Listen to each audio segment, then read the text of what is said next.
Hi everyone, welcome to my channel CyberUnnat Academy.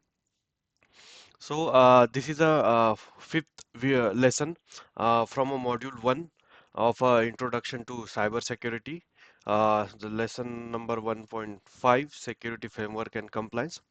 So this video is a part of a self-paced certification program, which is a basic certification program which will introduce you to the cybersecurity, and you will also get a, certificate like Certified System Security Analyst.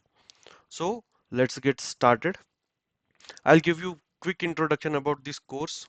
So you can go through this playlist, the playlist called CSSA Certified System Security Analyst, and the first video is a introduction to this course and how you obtain a certification with this. There is also this course list is here and the registration form is here. First you go through this video and one by one, 1.1, 1.2, 1.3, 1.4, and today I'm working on 1.5, and in future I'll also uploading like quite a in a probably within a month from now all video will be uploaded to this playlist, but till then you can go through these material available. So let's get started of module 1. Lesson number 1, 2, 3, 4 I already covered in my previous video. So today we are gonna cover lesson number 5, which is security framework and compliance in this video. So security framework and compliances. So security framework, like to understand the objective of this lesson is to understand the key cybersecurity framework and the compliances regulations, their applications, and the role of the risk management in the protecting organization data.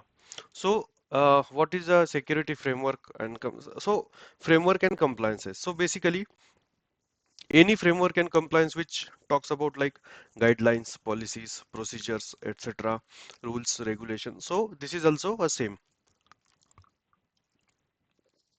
This is also same. So, as this is an introduction, in brief of the security framework and compliance, I'll have a separate course on this. But here you will have just an introduction and the what is it. So, the first is very popular. NIST CSF is a NIST Cyber Security Framework. The short form is a CSF for this. So, it is a voluntary guideline based on existing standards and practices related to a cyber security. So voluntary basis, and it's a very good to start with any cyber security requirement, security policies and procedures. Any company can adopt this framework and start implementing this for the end-to-end security implementation. Also, this cover. So there are core function into this like identification, protect, detect, response, and recover. Identification talks about asset management, risk management. Protection talks about access control, awareness, training, etc. Detect, like anomaly detection, security monitoring, SOC. Response like incident response planning, recovery like disaster recovery, incident recovery, recovery planning, and the improvement. So these five core functions talks about the NIST CSF framework. Use cases are like US federal agencies, healthcare, financial, or any other agencies can adopt this. Second is ISO, IEC 27001. This is a information security management system. ISMS is mainly focused on risk assessment, risk treatment plan, and the process. All the control objectives and controls are available in the annexures A. And this is a certification process. Means this is not a certification process. This is just a voluntary adoption of the guidelines. So this is a certification process. You need to go through the authorized regulatory bodies to get this certification. Relevance is like for the global business and the multinational corporations, that is mandatory uh, to get the mandatory in terms of what in terms of the like your business presentation, your business requirement. So if you have the ISO ISEC 27001 implemented and certified, so many other customers will adopt and will appreciate that your information security posture. And that is also demand from the lots of customers, lots of end users, that something should be ISO certified. Third is a CIS control, Center for Information Security. So it is a benchmarking, basically talks about these hardening procedures, configuration related controls. There are 18 prioritized controls for the cyber defense. Categories like basic, foundational, and organization. And advantages like actionable, easy to implement steps. So this is not a certification, but these are the configuration related controls, that how something should be related to the configurations. So CIS keep publishing for the every platform, just like Windows, Linux, networking, etc. So this talks about configurations are basically a secure configuration. Then the compliance regulations, GDPR, General Data Protection Regulation. It is applicable for the European region. It's a lawful basic is mandatory for the companies which are handling the European Union citizen data, personal data, whether that citizen is located or place or the part of any country in the world. But if he or she is a European citizen, and that data is handled by any organization around the world, so that has to be GDPR compliant. So right now I just give you introduction. In the later course, we'll just have the brief intro, complete introduction, and the what is talks about, etc. Here I just want to give you an introduction. So that's why I'm covering just a name, and the you can, if you want more, you can search on the internet. There are knowledge is freely available. And if you want to know more, please let me know. I'll send you some materials regarding this. Or I'm just in process of launching a separate course that only talks about cyber security framework and compliances, where we'll cover in detail all these things. Health Insurance Portability and Accountability Act, HIPAA. Uh, this is a region of the United States applied to healthcare providers, insurance business associates. So basically, which organization or which company or any entity which are handling a patient data, that is required for them to be HIPAA compliant. So the key elements are like, it talks about privacy, security, and the breach notification rule. Same like this is like payment card industry data security standard, PCI DSS. It it talks about securing the cardholder data, and the requirements are like the secure configuration at the data center side, the secure storage, firewalls, secure configurations, encryptions, regular testing, access restriction, monitoring and maintaining a security policies.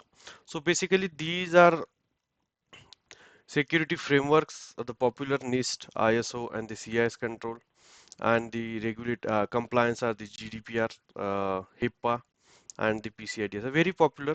So you can go through this. Mm. Then, if you have any questions, any doubt, you can reach out to me in the comment, or you can also uh, reach out to me at my Instagram channel at the rate CyberUnnat. Okay. So next topic is risk management in cybersecurity. So risk management will cover in detail. So basically, risk management is a systematic process of identifying, accessing, mitigating risks to the organization information system or data. So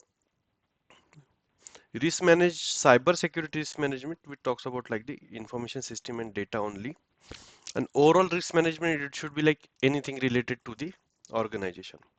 When word come with cyber security, so it's strictly stick to the information system and data. Okay.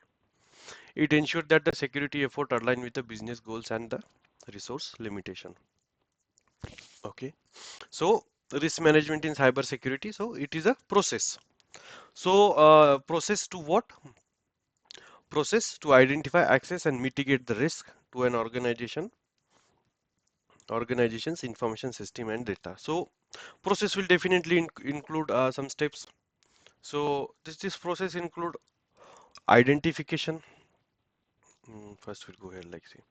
Identification, analysis, mitigation, risk management implementation, review and tracking, and this is a continuous process. So the process include identify asset and threats. So first we need to identify to just have the 100% visibility across our environment. Access, vulnerabilities and likelihood. So all the weaknesses and the likelihood that we need to access, we need to do a brainstorming, either you use a tool or either you can think of it like access the weaknesses related to the assets, determine the impact and prioritize the risk. So basically analyzing, determine the impact and the prioritizing the risk, apply control to reduce the risk. So see, zero risk is not possible. Need to reduce the risk and monitor and review, which is a continuous process. So this is the process, and in this process, I just also mentioned like a implementer, like risk management implementation also. So there are risk treatment plan also. In this plan, uh, risk treatment, how we do either like we should avoid risk, transfer risk, mitigate risk, or accept it. Avoid means what? Avoiding the stop risky activities. So basically, where from which activity the risk is generating, we simply stop that activity. Okay. So further, we'll have no issue. So that is the stop risky activities. Transfer risk, like a insurance, etc., or third party vendors, we transfer that risk. Okay. Mitigate the risk, like apply the controls, patch the firewall, etc. Mitigate means the actually applying the controls to reduce the risk. As we mentioned, see, apply controls to reduce the risk. So this is like a mitigation of.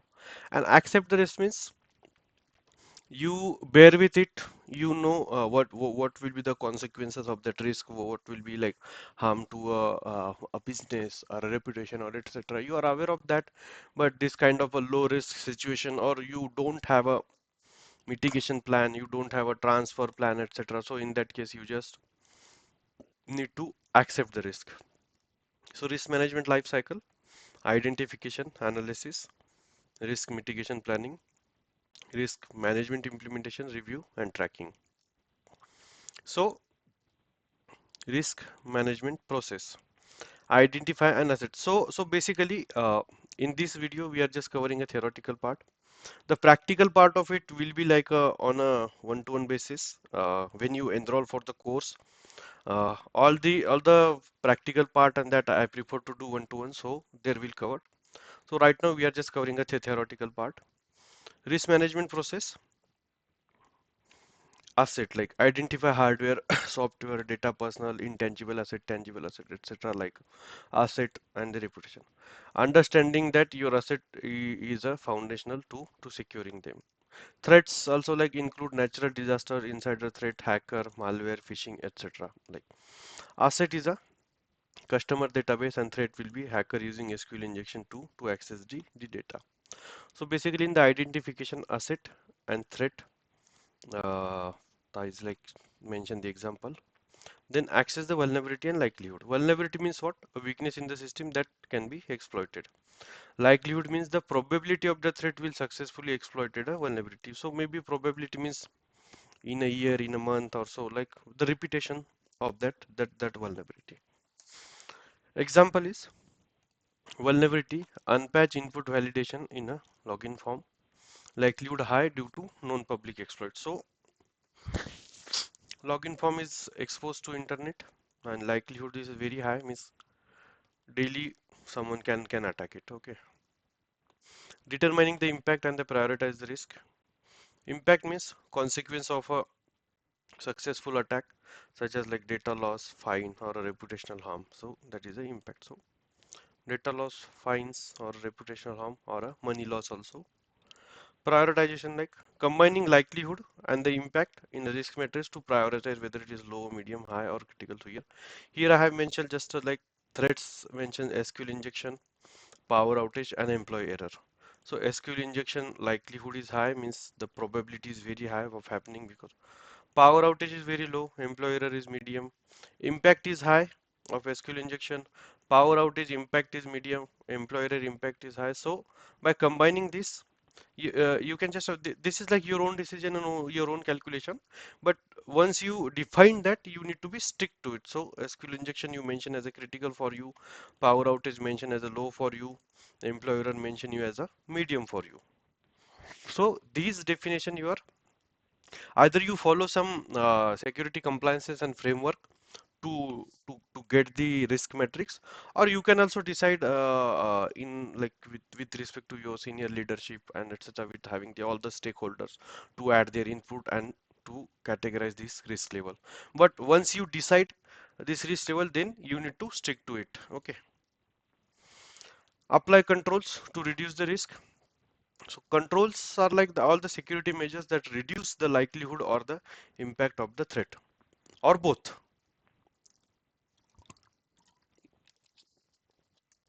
So control application means we need to reduce either the likelihood or impact or both of a threat. So whatever we are doing for that, it is like applying a control. So technical controls like adding firewall, encryption, access control devices, administration. We have the add a introduce a policies, procedures, employee awareness training, etc.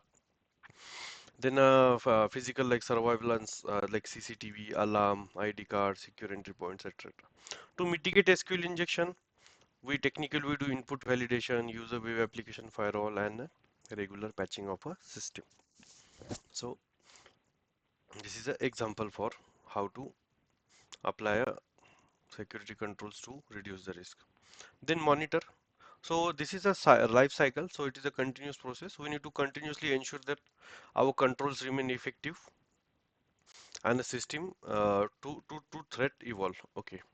So periodic vulnerability scan, regular penetration testing, update and risk assessment, review and incident response, and adjust accordingly.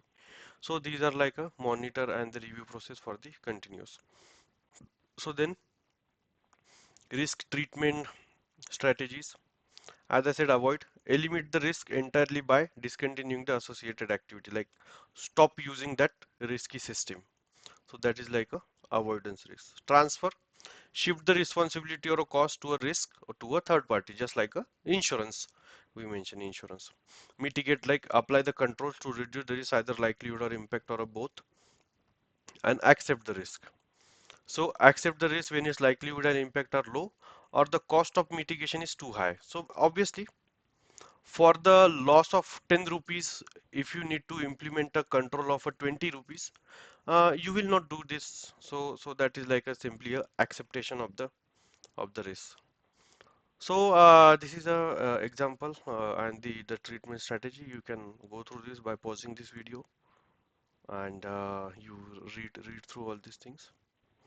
So in this module, we have looked at cyber security essential for the protecting a digital asset, network, and the system. So I'm giving the entire module summary over here. Module 1, understanding a cyber security fundamentals. In the second, we saw the first lesson, we saw why the cyber security is essential. The second lesson we have saw the CI triads. The third lesson we saw the common threats, include the malware, phishing, DOS, social engineering. Fourth lesson we have seen some best practices, strong password policy, multi-factor authentication, software update, risk management, etc. The fifth lesson we have right now we have seen security framework and the compliances to guideline the policies and the procedures. So this is the end of a theoretical part of a module 1. You go through all these videos of like first module 1 videos, and let me know if you have any doubt either in comments, or you can reach out to my channel uh, through this channel, or you can reach out to my Instagram page also at the rate CyberUnnat. So I'll in the next video I'll prepare for module 2. So basically this is like a networking and the administration related stuff. So till then, you go through all this video carefully. Take care. Bye bye.